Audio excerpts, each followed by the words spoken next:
cold-hearted CEO, a clumsy delivery girl, and an unexpected accident at a high-society party caused two worlds to collide.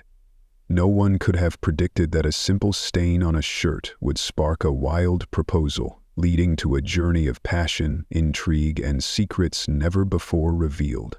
Can love truly overcome all boundaries? Liam Carter had never been fond of parties. Despite being the owner of the city's largest investment conglomerate, surrounded by dazzling lights, fame, and powerful women, he still felt everything was like a repetitive melody, beautiful yet soulless.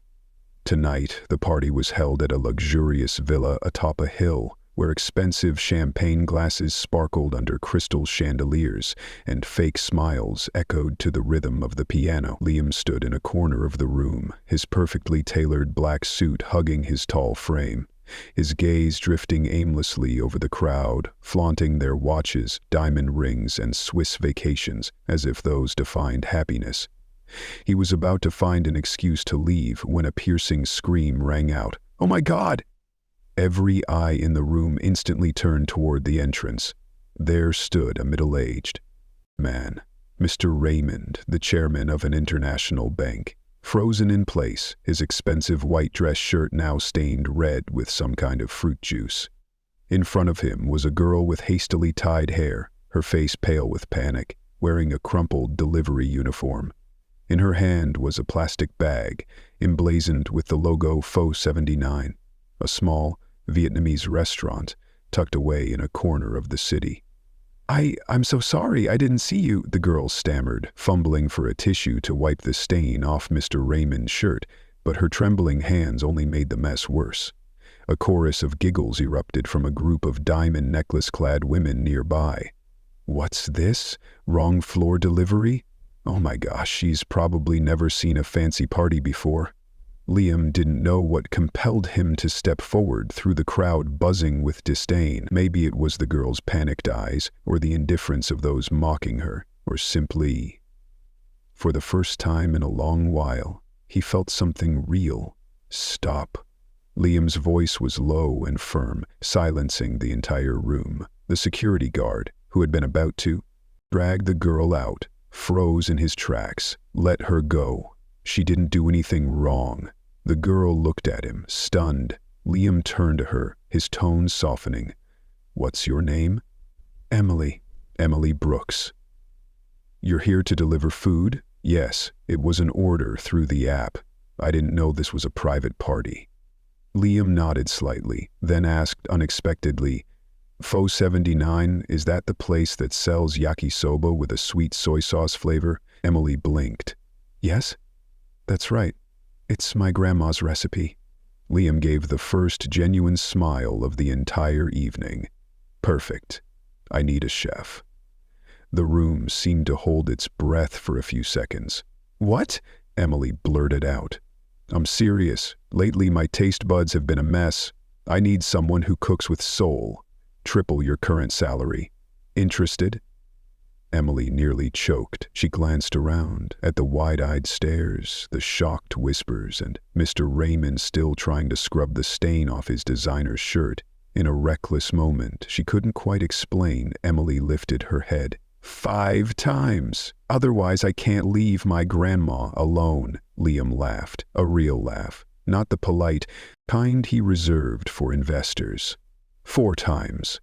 4.5. "You always negotiate like this?" "Only when I need to survive." "Deal." No one in the room understood what had just happened, and perhaps Emily herself didn't grasp why a misdelivered order could lead her into the most glamorous world imaginable and make a man who seemed untouchable start to smile.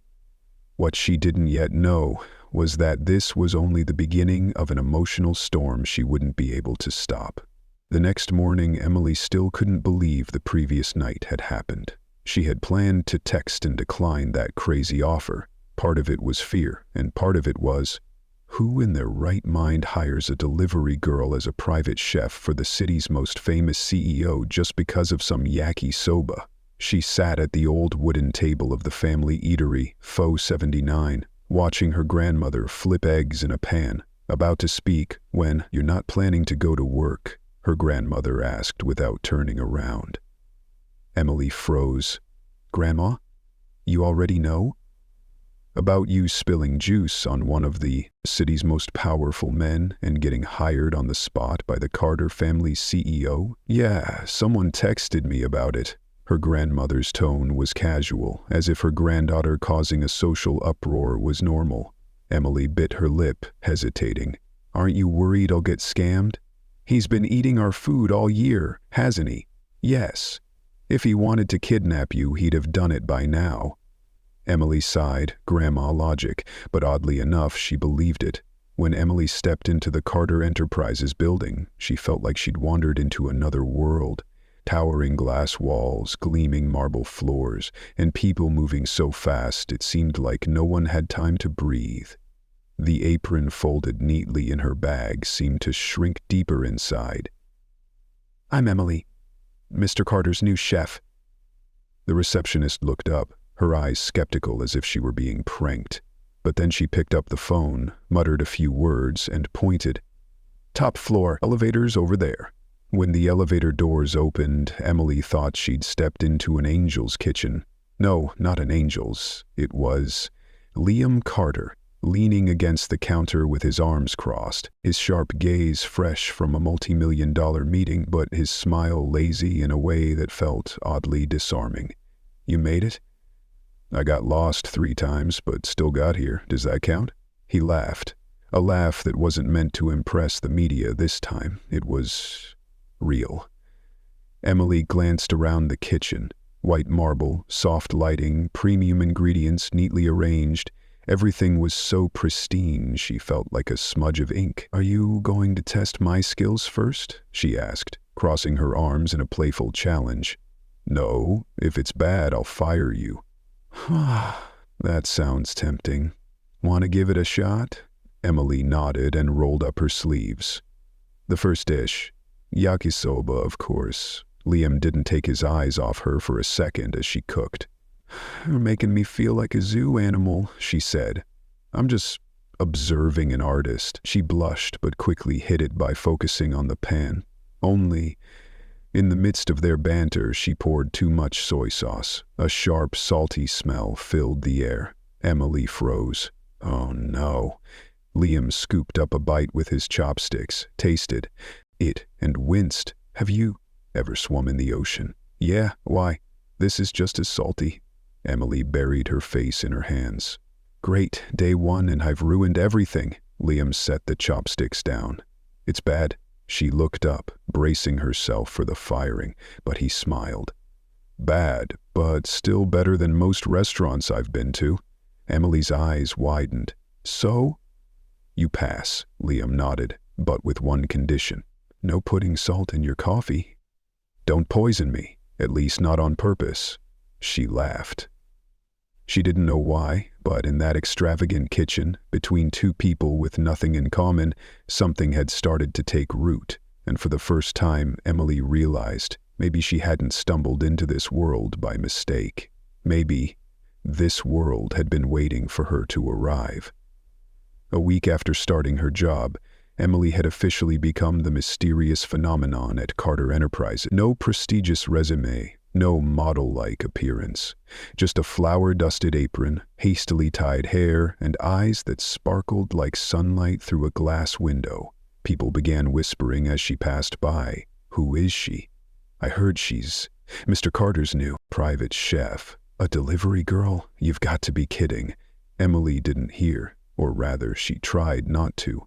In the private kitchen on the top floor, Liam sat at the bar counter, eating and watching her stir-fry vegetables as if it were his favorite show. Don't you have work to do? She asked, eyes fixed on the pan. I do. Then why are you here? I don't know. When you cook, I lose track of time. His words made her pause for a split second, her heart skipping a beat, but then she shook her head. Don't get ahead of yourself, Emily. It was just a bored rich man's pastime. That afternoon, as she prepped ingredients, the kitchen door swung open. A blonde woman strode in. Confident gait, lips red as wine, a dress hugging every perfect curve. Liam, I thought you were in a meeting. She stopped short when she saw Emily, raising an eyebrow. And who's this? Emily wiped her hands on her apron, forcing a polite smile. I'm the new chef. The woman laughed. Oh, I didn't realize you needed a chef. You never hired one when we were together. Emily froze. When we were together? Liam looked up from his phone, replying lazily. Emily cooks better than any restaurant I've tried. Vanessa, meet Emily. The woman gave a slight nod. Ex-girlfriend? The words landed like a stone in a glass of wine. After Vanessa left, Emily couldn't focus. She's beautiful. Yeah, and she belongs in your world. That world's boring. All flat wine and fake people.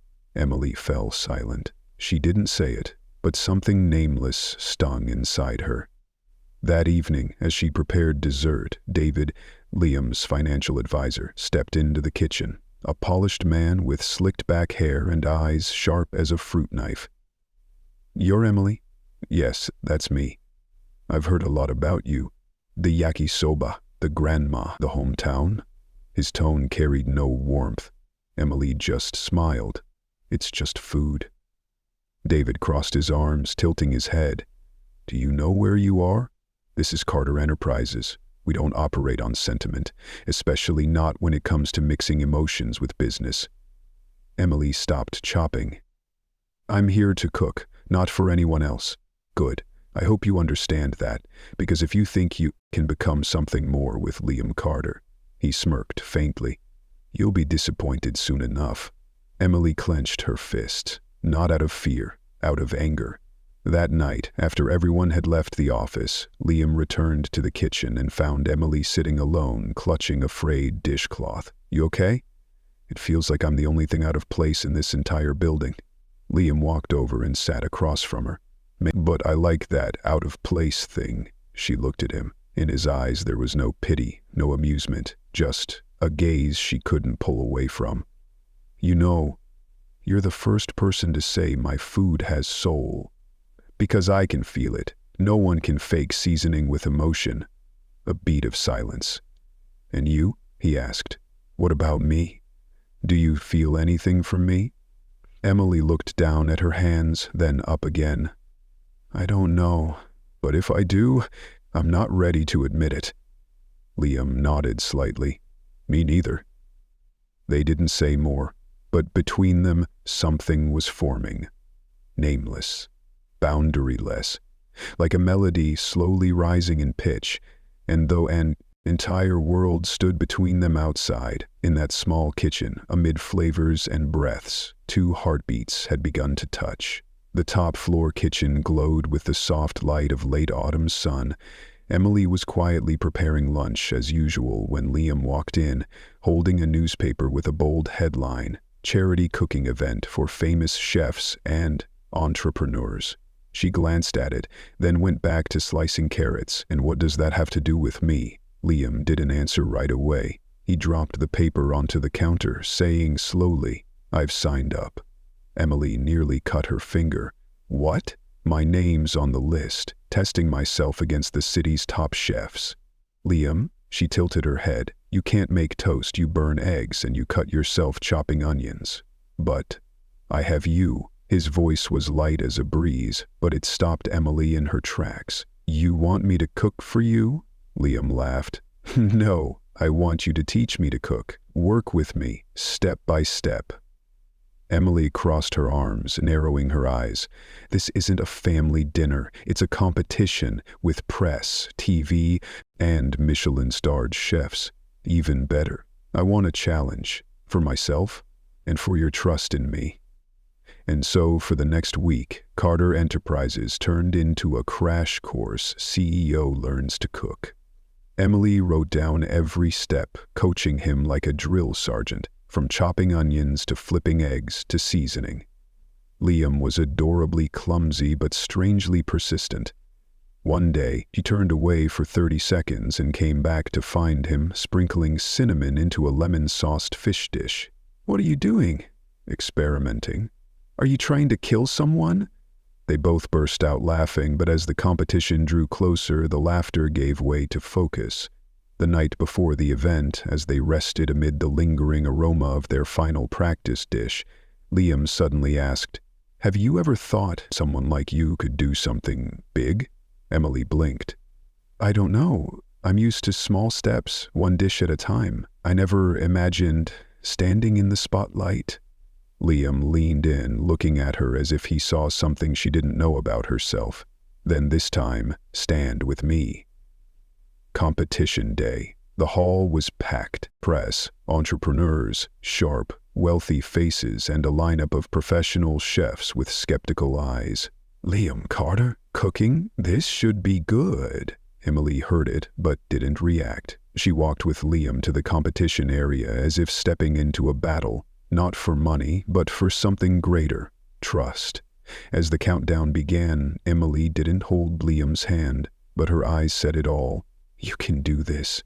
I believe in you." And Liam started, his hands still awkward but steadier than before, the flames no longer flaring wildly, the seasoning measured from the memory of her lessons. Emily stood behind him, not interfering, only guiding with glances and soft whispers. "Easy on the fish sauce. Don't flip yet. Wait 3 more seconds." Time passed with the sound of chopping boards, simmering pots, and the beating hearts of 2 people from different worlds, sinking for the first time over something shared. When the judges tasted the dish, the room fell silent, breathless. The first judge frowned, the second nodded slightly, the third smiled. "Who made this?" a judge asked. Liam stepped forward. "I did, but I didn't cook alone." He looked at Emily, standing in the crowd, clutching her apron, her eyes wide with uncertainty. "I just held the pan. She's the one who put the soul into it." The room erupted in applause. Emily stood frozen. She never imagined a competition would be where someone publicly named her heart in front of a crowd.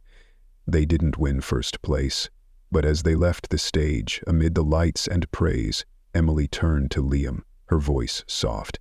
"You know, this is the first time I've seen the real you." Liam smiled. "And you? It's the first time you stepped into the light, but you stayed yourself. That's the real win." And as the stage lights dimmed, 2 people had ventured into uncharted territory together. After the charity cooking competition, Emily's name began to catch the media's attention. People were curious about the ordinary girl standing beside Liam Carter, as if they'd weathered a storm together.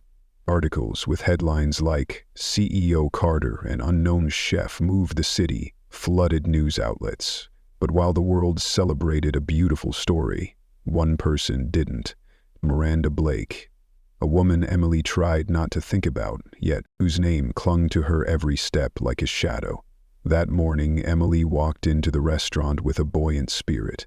Liam had proposed opening a small eatery together, a place where hometown flavors would grace the tables of those who'd only known steak and wine. Flavors of Home. That was the name they'd settled on. Simple, like Emily herself. She had no idea another name had just quietly signed a dangerous deal in a sealed room where expensive suits lounged with crossed legs and poured whiskey. Miranda dropped her pen onto a contract and flashed a cold smile. "They want to play with fire. Fine, I'll burn it all down." The crisis hit without warning. Just 2 days after announcing the restaurant project, the press erupted. Carter invests in untested food venture. Questions raised over hygiene standards at untrained chef's eatery. Does a rustic menu really suit the elite? Emily stood frozen as she read each line. "I don't know who's behind this, but it's deliberate. Someone wants to destroy everything." Liam clenched his fists, his eyes darkening. "I know who." "Miranda." He nodded. "And I'll find proof." But Miranda didn't stop there. 2 days later, a temporary closure notice was slapped on the restaurant's door. Reason: suspected issues with ingredient sourcing and failure to meet food safety standards. Emily was stunned. "We haven't even opened. How could we violate anything?" Paul, Liam's advisor, appeared with a stack of files and tossed them onto the table. "Here are photos of the reported storage with mold and unmarked ingredients. It's all fake." "And where did the press get those photos?" Liam asked, his gaze icy. Paul didn't need to answer. The answer was obvious. That night, in the Carter Enterprises kitchen, Emily sat quietly amid unused ingredients. She held an onion, peeling its layers as if stripping away the pressure weighing her down. "It's all my fault. If it weren't for me, no one would target this restaurant." Liam walked in, silently pulling a chair to sit beside her. "If it weren't for you, I'd still be eating overcooked noodles in a cold apartment." He looked at her. "Emily, you're not the reason things are hard. You're the reason they're worth fighting for." She laughed through tears. "How many times have you said that?" "Not enough." The next day, Liam met with Mark, a private investigator he'd used back in his venture capital days. "I need to know what Miranda's doing, who's her inside man, what channels she's using to ruin Emily." Mark just nodded. "Give me 48 hours. Emily didn't wait. She quietly did the one thing she knew best: cook. She set up a makeshift kitchen in her grandmother's basement, preparing small meals and sharing them on social media. If you ever loved the taste of flavors of home, try it again, right from the tiniest kitchen in the city. Within 24 hours, the videos spread. People ordered, people showed up, people chose to stand by her, and then 48 hours later, Liam returned, slamming a thick file onto the table. Mark found it. Miranda hired an underground PR team and planted a mole in the inspection process. Here's the proof: bank transfers. Emily stared at the text, hardly believing it. "We can sue," Liam said, his eyes blazing. "We can take it all back." She looked up at him. "No, I don't want to fight back with lawsuits. I want to win with the one thing Miranda doesn't have." "What's that?" "Real love and real food." The next morning, Emily held a live cooking event right in the yard of her small neighborhood, where her grandmother had once run her first street stall. Liam stood back, not interfering. He let her shine. Hundreds of people showed up. TV crews arrived. She cooked, shared, smiled. She didn't persuade, she connected. When the event ended, the host asked, "Were you scared when they attacked you?" Emily looked into the camera. "I was, but then I realized food doesn't need fame, just honesty, and neither does love."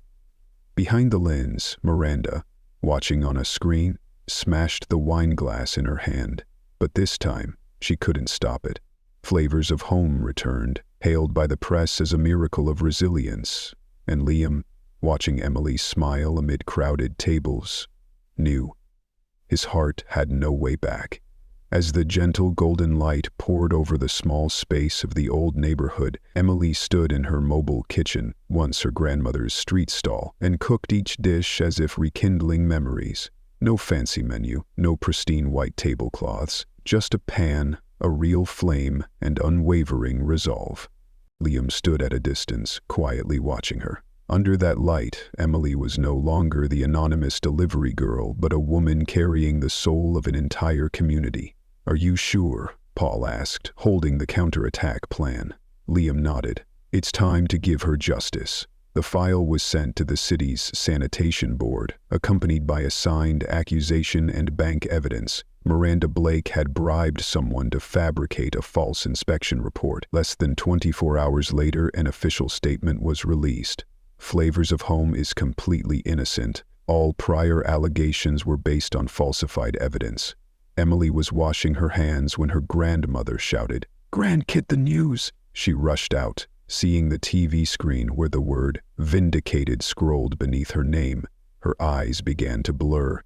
"They believe me now." At the same moment, Miranda sat in her lawyer's office, throwing a stack of documents onto the table, her eyes frantic. "How did this leak?" "You used your personal account for the transfer. That was your mistake." Miranda let out a weak, bitter laugh. "I didn't think that girl could fight this hard." A week later, Flavors of Home officially reopened, this time in the city's largest commercial center, an investment offer from those who had once doubted her. Liam stepped into the new spotless kitchen and saw Emily placing small flowers next to the order counter. "Everything's back," he said. "No," she smiled, "everything's gone further." He nodded. "And you've proven to the whole city that food doesn't need a fancy label, It just needs to be cooked with a real heart. That evening, the restaurant was packed. People came not just to eat, but to feel the story. Those who once mocked Emily now quietly savored each spoonful of yakisoba with a different look in their eyes, one of respect. Liam stood outside, next to the old food cart now displayed as decor in the courtyard, where a small handwritten sign hung, "Food with the taste of home, from a tiny kitchen to a big heart." He looked through the glass window at Emily, radiant as she laughed with customers, and whispered to himself, "She didn't just save the restaurant. She saved the softest part of me, too." And so, victory didn't come from revenge, but from the courage to live authentically and never give up. And Emily, once a girl who bowed her head in apology at a lavish party, now stood tall in a world that had rejected her, with all the confidence she'd never dared claim she deserved. The final flavor is love. Love fell over the city like a slow velvet curtain. On the rooftop of the Carter building, tiny golden string lights hung delicately, a soft breeze brushing past rows of tables set for a private dinner for just two. Emily stepped out of the elevator, wearing a simple linen dress, her hair loosely down, hands still dusted with flour she hadn't fully washed off. She froze when she saw Liam waiting by a table arranged like something out of a fairy tale engagement scene. "What are you doing?" Liam turned around, dressed in a white shirt and a loosened tie as usual, but his eyes lacked their typical nonchalance. "I didn't plan to say this in some fancy place with wine and violins. I wanted to say it where you first stepped into my life." Emily gripped the hem of her dress lightly. "Liam, you don't have to." "I do." He cut her off, stepping closer, his eyes gleaming with rare sincerity. "I used to think love was a luxury, like a pretty dessert that doesn't fill you up. But then you came." He took a deep breath. "You didn't just cook me good food. You made me feel like I had a home for the first time." Emily bit her lip, hiding her trembling hands in the folds of her dress. "You know I don't believe your world is meant for me, but if I can't step into that world, then I'll step out of it, as long as it's a place with you. No background music, no fireworks, just a heartbeat growing louder and a small question. Emily Brooks, can you let me love you? No conditions attached." She looked up, her voice thick. "I'm not sure I'm good at love. I'm used to hot kitchens, burned hands, and days of profit and loss." "Good, because I'm not sure I'm good at love either. I'm only sure of one thing." Liam pulled a simple silver ring from his pocket. No gemstones, just plain and honest. "You're the kindest thing life has ever brought me." Emily laughed through tears, reaching out to touch his face. "You don't need to ask anymore, Liam, because I've loved you since the first time you said my noodles were as salty as the sea." They embraced, surrounded by twinkling lights and fleeting wisps of wind. No declarations, no lavish wedding needed, just the right person, the right moment, and a love real enough